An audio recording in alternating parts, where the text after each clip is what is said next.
1 ইঞ্চি জমিও ছাড়ব না। নিজেদের ভূখণ্ড নিয়ে বরাবরই আপোষহীন অবস্থান নেয়া ভারত এবার নিজেদের ভূখণ্ডের অংশই দিয়ে দিচ্ছে মিয়ানমারকে।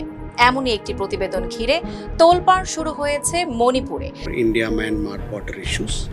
There are certain areas on the border between the two countries which are still to be settled, and discussions on those particular sectors are going on between the two sides.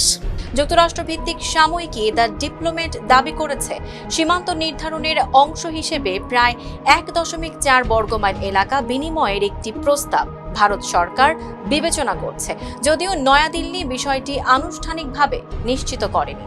প্রস্তাব অনুযায়ী মণিপুরের চান্দেল জেলা ও মিয়ানমারের সাগাইং অঞ্চলের মধ্যবর্তী 65 থেকে 68 নম্বর সীমান্ত স্তম্ভের অমীমাংসিত অংশ চূড়ান্তভাবে নির্ধারণ করা হবে। ভারতের পররাষ্ট্র মন্ত্রণালয় জানিয়েছে, প্রতিবেশী দেশের সঙ্গে তাদের কোনো বিস্তৃত সীমান্ত বিরোধ নেই, তবে কয়েকটি সীমান্ত স্তম্ভ সংক্রান্ত অমীমাংসিত বিষয় এখনো রয়ে গেছে।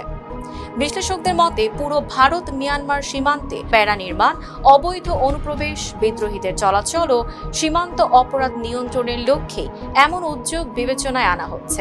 তবে প্রস্তাবটি প্রকাশ্যে আসতেই মণিপুরে তীব্র বিরোধিতা শুরু হয়েছে।